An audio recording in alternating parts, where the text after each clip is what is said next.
The Influence Tribe, episode number 48. Being an entrepreneur is not easy, because if it was easy, everybody would be doing it. Yeah, there's a reason why people have the office job, because not everybody's willing to step out and take the risk. Not everybody's willing to step out and do the work. And some people just want the easy option. But you're in your business for a reason. Never forget your why. If you want success in internet marketing, you just have to follow what real internet marketers do. Right here, you're going to learn strategies, tips, and inspiring stories from up-and-coming internet marketers and current rock stars. Welcome to the Influence Tribe, presented by your hosts, Miguel Fuentes and Scott Lindstrom. All right. Good evening, everybody, and welcome to another Friday episode of the Influence Tribe. My name is Scott Lindstrom. And get prepared to have another awesome Friday today, because we have a new guest on, and it just happens to be that he's across the pond, as they say. He's over in the UK. We have Mr. Jason Gregory tonight. Jason, I want to thank you for coming on tonight. I appreciate your time. I know that you're all the way over there, and it's a little early, isn't it? Yeah, about 2:00 in the morning, mate. Oh, my goodness. Okay. So we got him all fresh and early, so he should be ready to go with this.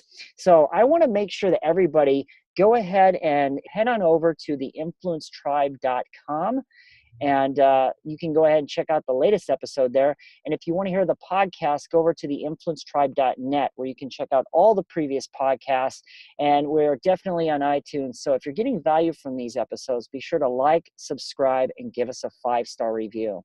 So before we jump in tonight, I got to ask, like I always do, Jason, are you ready to become a massive influencer tonight? I'm absolutely ready, sir. All right. Yes, mate. Right on. Excellent. Okay. So Jason Gregory happens to be a new guest, and he was born in London, UK, where he currently resides today.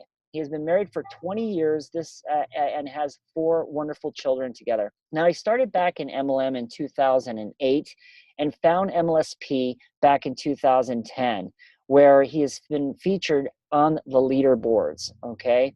Now, this is no small accomplishment by any means, and he's most proud about being able to actually help others grow their businesses and being able to see that growth just materialize right before his eyes. I would actually have my partner and co-host Miguel Fuentes take this over tonight, but since it happens to be by myself, I'll just go ahead and ask all the difficult questions. Gregory, I just want to say thank you again for coming on tonight. I'm really curious as to find out about your story and where this all fits into play. And I just got to make a quick announcement, guys. If you happen to be seeing this on theinfluencetribe.com, be sure that if you want to get some serious value from our group and from a community of like-minded entrepreneurs, then be sure to head on over there and click the button that says, yes, I'm ready to get started. So we're going to just jump in tonight, and I'm going to have Jason come out and tell his story on where he actually started in the business and where MLSP fits into place with all of this. Jason, how you doing tonight? I'm doing absolutely well. I'm pumped to be here. It's a privilege to be asked by you to come on and do this interview. And yeah, I'm just really excited just to share with people my heart and where I'm coming from with this. A bit of my background is I was in business development in IT. Oh, okay. Working in the corporate world. I was in a middle management position. It was paying me a very good income, but what I found is that it was taking me away from my family. So I could leave my house in the morning, my daughter's sleeping, come back at night after a management meeting and she's sleeping. So for that day, hardly see her. So I was always the type of person to look outside of what I was doing to generate an income, basically, because I never ever wanted to be in a position where an organization could just get rid of me and downsize me. But I also didn't want to be in a position where my children have all grown up and they hardly know me because I'm always working. And so about 10 years ago, my wife got introduced to my primary business. Mm-hmm.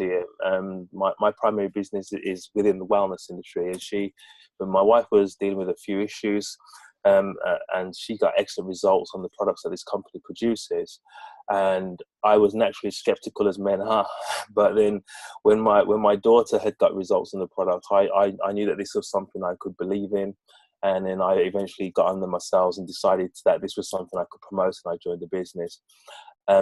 I was able to develop to a level within that company where I became one of the international trainers with the company, developed a strong team with the company, and it very much doing it the traditional way. Prospecting, you've got the standard practice of making your list and going out belly to belly and stuff like that. But I always saw there was people online that were getting in front of more people. They were actually getting their message in front of more people, and I was searching, because I did the whole thing of buying leads. And I developed my skill to a level where I could actually. I wasn't one of those people that said I couldn't talk to. I got bought leads and had a negative experience. I could actually buy leads and convert them, but I knew there was a better way. And during that process of searching, I stumbled across MLSP and the whole attraction marketing thing. But as with people that are kind of conditioned in a certain way, even though I had the information there, I was still very much in my processes leading with my business. I hadn't really understood truly the concept of leading with value first. And so I was leading with my business and I was still getting traction, but not the traction that I wanted. And so it's only really when the penny kind of dropped with me and said, well, wait a minute, market your business on the back end and lead with value. And that's kind of the thing that kind of like turned things around for me. Where I am now, it's all about the value, and MLSP is the perfect fit for me because it allows me obviously to still market my primary business, but lead with value. And one of the things that really kind of got my attention going was when I heard an analogy of somebody, I forgot who it was, I think it might have been Tim Sells or one of those guys in the industry, but it said, when people go into a hardware store to buy a drill, it's not because they want a drill, it's because they need a hole. And so if you can fulfill that hole and understand the type of hole they want, the type of material that they're drilling in, then you can sell them whatever drill you want. And that's the thing that really kind of stood out to me in order to say, well, wait a minute, if I need to attract more people to my business, I need to lead with value and fill the hole that they're looking for. And that's kind of where I see MLSP as being able to position me now. And I'm very much now focused on that. That's awesome. It's a typical story that we hear so often about how the reasons why people get into this industry. And they always say that it's never like they actually thought it was in the beginning, and that they have to struggle and have a hard time in making it because they're doing the things that they're told to do by their company. And it's the same story. So I'm really glad to see that even across in another country, it's the same problems. It doesn't matter where you're at. What I want to ask is that your primary methods of getting leads online, what methods are you using today currently, and how is those are the methods that you've always used, or did you start out with something different? My primary method is social media on Facebook and Twitter. And even though I was using those platforms before, again, I wasn't really utilizing them effectively. Mm-hmm. And it's a case of applying the information that you learn. It's one thing to read the information. It's one thing to be exposed to the information. But if you're not applying information, it's not going to benefit you. And so I focused on a couple of strategies. Well, focused on one strategy first, which was Twitter, and then I added in Facebook. And those two, it worked very well for me. That the one flowed very well into the other. And what really helped me, and what really kind of boosted my results within those platforms, is when I developed a very strong lead magnet. And I promoted that via Twitter and Facebook, and that gave me a lot of traction. I mean, I wrote an ebook basically, and it was all about attraction marketing. It was really about facing the problems that people have, and that one ebook generated me over, I'd say, probably about 90 leads in about 7 days. Wow. And also, as well as that, applying a few strategies that I learned through the MLSP back office built my Twitter following from say about 4,500 to 14,000 within about a month and a half. Wow. Okay. So is there like, I mean, do you have a favorite platform that you like using more than the other, or you just use them symbiotically? I would say my favorite platform probably would be Facebook because of the interaction you can get on there. But I do like Twitter because of the automation it gives you with the tools that you have. Facebook, they're still very rigid in regards to their rules and regulations, and they change their algorithms all the time. Twitter is a little bit more flexible, even though they do change as well. And the recent Twitter changes that have just happened have made follow and unfollow not as easy as it was before in regards to speed, but it's still, from a platform and automation, it's those two platforms are what I really like to use. Have you ever been in Facebook jail? I have. I have. I've been in Facebook jail. I've been in Facebook jail about 2 or 3 times actually. Okay. When I did back in the MLSP back office, there was a training that was oh gosh, what is it called? Twist Your List. That was it. Twist Your List by Diane Huckman. And I went in there, and it was really about promoting in Facebook groups and stuff like that. And I think at the beginning, when you throw yourself into something, you kind of jump in heads on, and yeah, I was doing a little bit too much posting, and so it dropped me in Facebook jail a couple of times. So I've learnt my lesson in that way. Okay. All right. I wanted to go ahead and get into the part about I'm a new person, right? And so I'm coming into MLSP for the first time, and basically, what advice do you got for the new person that's just starting out? Okay. I would say for the new person, it's really, really important, if you're coming into MLSP, first of all, set yourself up correctly. Don't go to from one to 10 and skip out 2, 3, 4, 5, 6. Go systematically set up your system. And then once you've got that up and you've got all your integrations in place, choose one strategy. Don't choose 3 or 4 strategies. Choose one strategy and then start working that. And then when you start getting results on that strategy, then you can move on to the next strategy. But it's important that they have a daily method of operation, so they're consistently doing the things that they need to do on a daily basis. And as they're doing that, just really master what your chosen strategy. I think one of the things that I did when I was new, which was kind of detrimental, trying to do too many things all at the same time. And you can be what's the phrase? You can be a jack of all trades and masters of none. Yeah. So, People like to term that as, I guess, overwhelmed too. I guess that could be.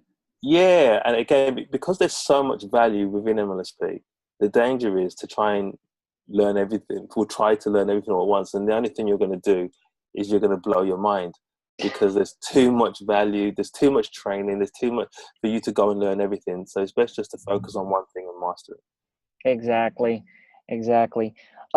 Can you go ahead and tell us what's one of the hardest things that you've had to overcome in your business so far?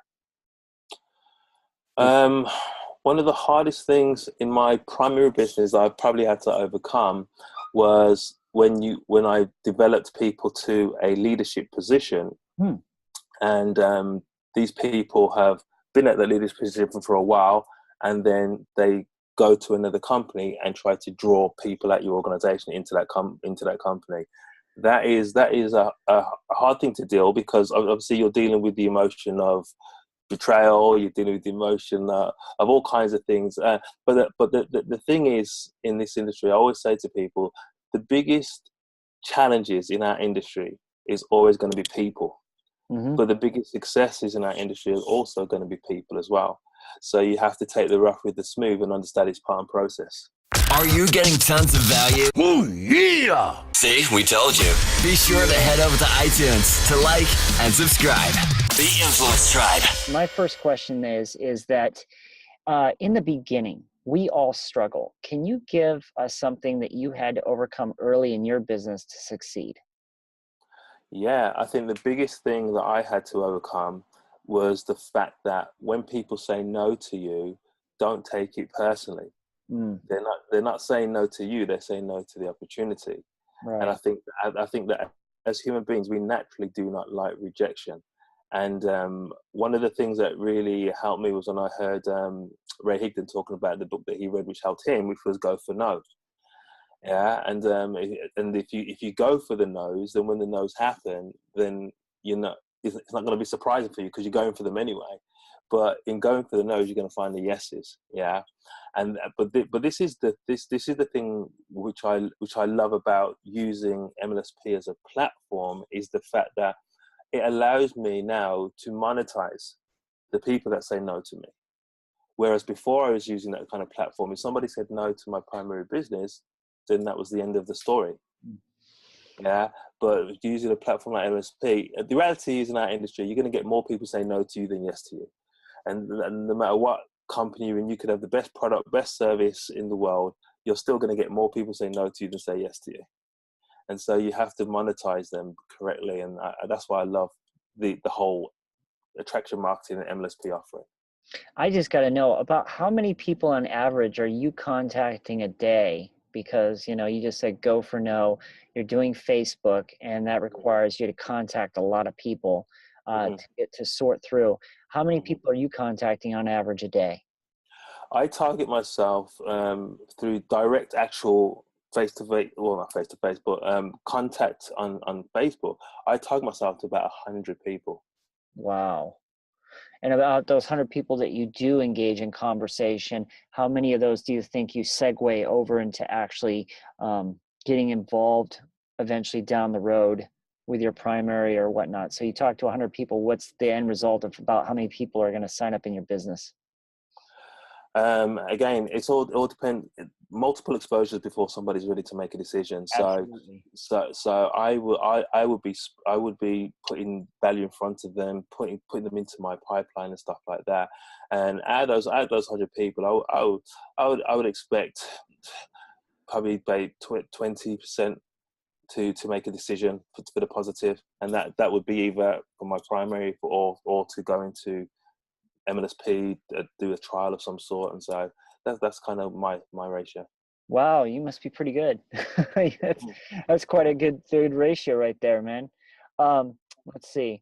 I wanted to ask before I go into any more questions, what is your DMO? Can you give us a walkthrough where you get up in the morning and you get out of bed, and what is your day like, an average day for you? Okay. Well, first of all, the first thing I do is I go to my Twitter, and I unfollow a bunch of people who haven't followed me over the last few days. Right. I then start working on a topic for my blog post that I'm going to write for that day. Mm-hmm. Yeah. Do a bit of keyword research and put that blog post together. About how many blog posts do you do a week? About 3. Okay, that's good. Yeah, about 3. And I want to step that up, but about 3 at the moment. I also do something called Midday Mindset, which is like a Facebook Live that I do at midday, and it's really more focusing on getting this right, because I truly believe that if your mind isn't right, you're not going to get focused on anything. Is that a daily thing you do? It is a daily thing I do. I've been doing it for about a year now. Okay. I've got, for the last, probably, because I've been working on some other projects, for the last couple of weeks, I haven't been doing them, but I've been doing them consistently for about a year. And you've gotten pretty good results with that, I'm assuming, because of really good. And the beauty about that is the content that I produce in that, it helps me to use in other places, like on YouTube and other stuff that I do. So it's content that I can leverage, and I've had some really, really good feedback from that, and feedback from as far as people in Australia and Singapore. So that's been really cool. That's been really cool. Right on. So continue on. You've got the Facebook Live. As your day continues, what else do you got going on? Then I tag myself to my follows on Twitter. So in the afternoon I'll do my follows, and then I'll do my prospecting. I've got appointments set up as well I still do the belly to belly stuff. I still do the Zoom calls. So really, it's really about talking to as many people as I can. Right on. That's awesome. Can you go ahead and what would you say so far is your proudest moment in your business? I know I touched on that earlier, but I think that you saying it does it more justice. Okay. The proudest thing in my business is to be able to empower somebody that they can then start visualizing their future and understanding that they can actually experience best instead of just good. Because a lot of times people just settle for good. And that's why you talk to the average person, they say, I've got a good job, or I've got a good this, I've got a good that. But good is always the worst enemy of best. And so if you can help people to kind of calibrate their mind and their thinking, and you can help develop them, then they can see how, wait a minute, the future doesn't have to be just like the norm, basically. Right. And when you help people, like there's a lady in my organization, she's in her 60s.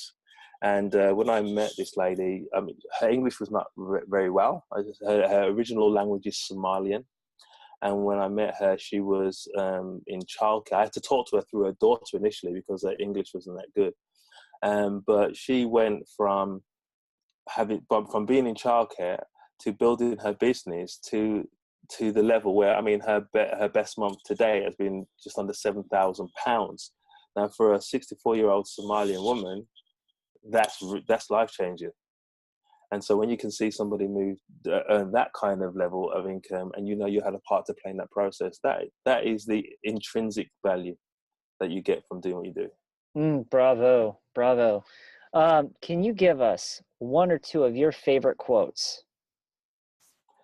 Sure. First quote I like, which I heard from Les Brown, and he says that if you fall over, make sure you fall on your back, because if you can look up, you can get up. I love that quote. That's awesome. Yeah. I love that quote. And another quote which I like, which, I mean, it's probably a quote that most people would have heard of because it's coined by Zig Ziglar. And it says, if you can help enough people get what they want in life, then you will get what you want, because that will show that if you have a life of service, then you'll always eat, because you're always going to be empowering people. And it kind of ties into Napoleon Hill's book, Think and Grow Rich, which is, if you want to be rich, learn how to serve others. So yeah, those are the kind of things that inspire me. Right. Okay. Moving right along, give us a habit, because habits are so important, that's helped you become successful in your business. Okay. My habit is to always treat people as leaders. Okay. Until they prove to me through their action or lack of action that they're not. And then don't waste too much time. Okay. Now, leaders are readers. So can you give us one or two books that you've either read, or now people like to listen to audiobooks, that you recommend that you've actually listened to or read in the last 6 months? I always go over How to Win Friends and Influence People. Oh, really? Yeah, I love that book. I read a really good book by it's probably not that well known, basically, but it's by a gentleman called Jeff Lutz, and it's called True Riches. Okay. Yeah, that's an excellent book. And obviously Napoleon Hill, Think and Grow Rich. James Allen, his book as well. As a Man Thinketh, those kinds of things. So. Well, throughout your journey, you've had conversations and sidebars with leaders from the industry and leaders in general that we look up to. Can you give us one of the best pieces of advice that you've had as it's related to your business? One of the best pieces of advice, okay. One of the best pieces of advice that I've ever been given, which I will always draw onto, especially when you're dealing with people, is this. And it was advice by one of my mentors in the business, who's a 7-figure income, and she says this. She said, "Strength will never let you down, but weakness will kill you every time." And that will really help you to put things into perspective, because one of the things that people struggle with in our industry is posture. They want it so bad. They want, or they want it for people so bad that they lose all form of posture. And when you lose posture, you're into the area of weakness. And when you're in weakness, you can't help anybody, because two weak people can't win a battle. That's true. Yeah, so I think you always have to hold on to strength, and the strength is in the knowledge of what you have, in the knowledge of your own skill set, in the knowledge of what you can deliver and the value that you can give. And once you understand that, because you will come across negative people, and sometimes people will try to push their negativity on you, and if you're not strong enough to brush that off, then you'll be believing other people's opinions of you all the time. And like I always say to people, opinions are a little bit like armpits. Everybody's got them, but some of them stink. So don't let anybody's opinion stop you from doing what you need to do. I've heard the rated R version to that. So yeah, that's a good point. Good point. Very good point. I like that. Can you go ahead and share with us a moment in your business that you were struggling, and then all of a sudden you had that aha moment, the light bulb went off, and you're like, wow, I finally get it. Tell us about that breakthrough that you had. It would have to be when I truly understood about self-branding rather than just leading with your company. And you heard it. I heard it multiple times, but yeah, like I said, you may have heard it, but not really applying it. But then when I really the penny dropped with me, I understood why it's so important. Because if you are only branding your company, then you are leaving yourself vulnerable and you're not building an asset. But then when you're branding yourself, number one, you're going to build a more loyal following. But number two, you can take that wherever you go. So that's the thing that really stood out to me. Instead of just going and saying what 98% of people are saying, which is my business is the best thing since sliced bread, going out and just leading with value and actually going out and solving problems that people are having, and putting content out there that people can actually use, whether or not they join you in your business or not, they can use your content to build their business. And I think that is one of the reasons why when I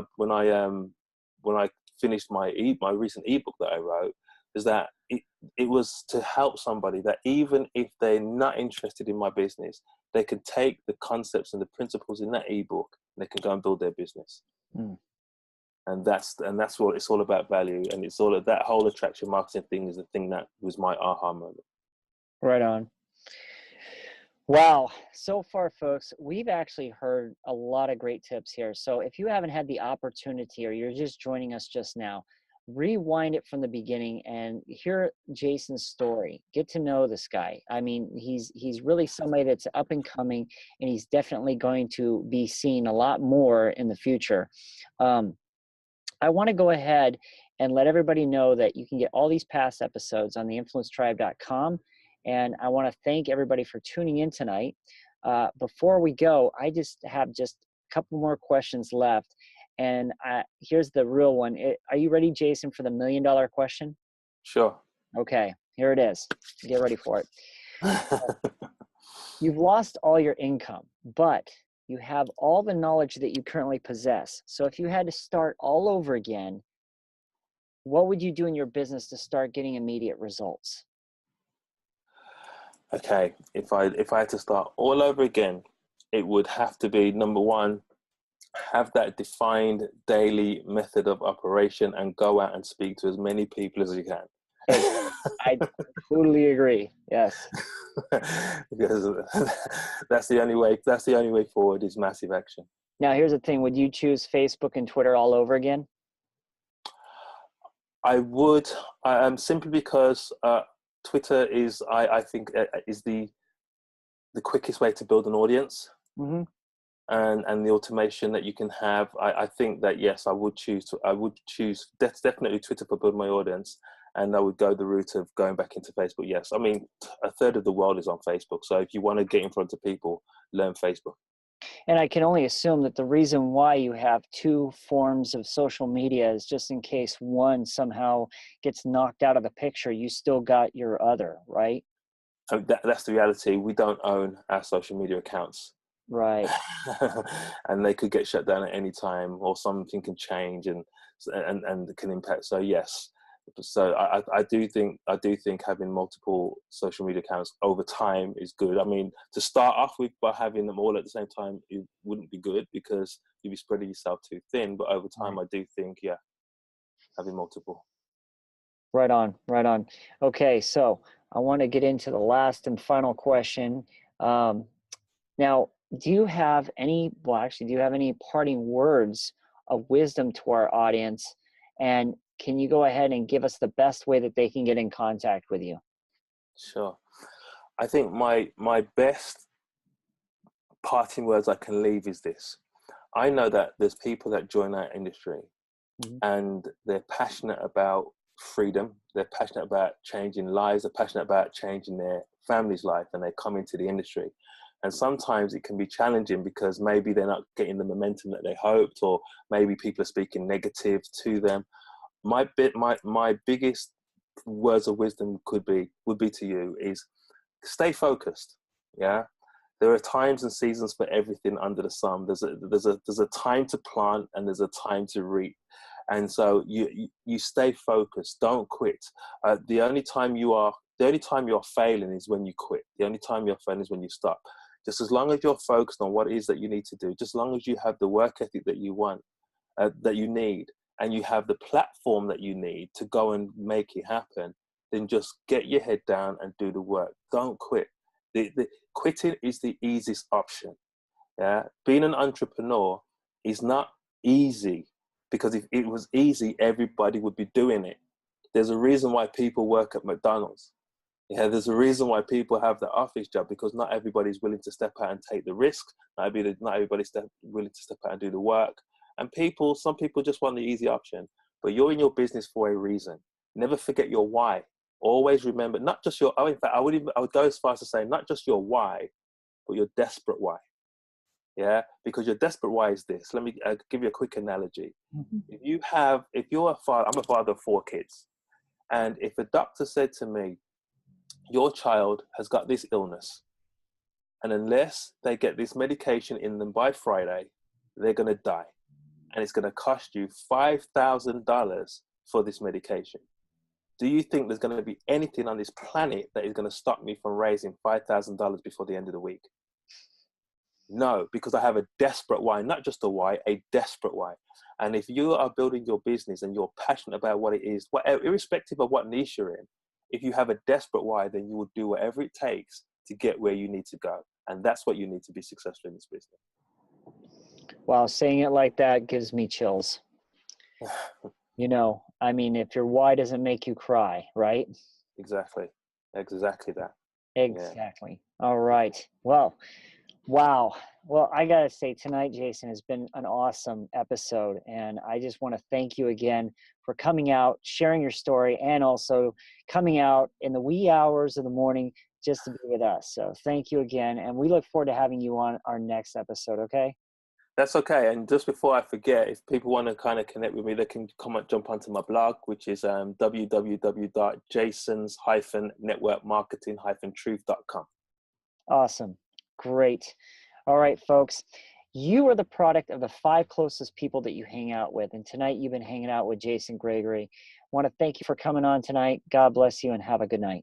Thank you for joining us today at the Influence Drive. All right, here's what you got to do. Run, don't walk. Over to theinfluencedrive.net for recaps of every show, training, and helpful resources. Make no mistake, your internet marketing success is waiting for you. Head to the website and prepare yourself to become a massive influencer.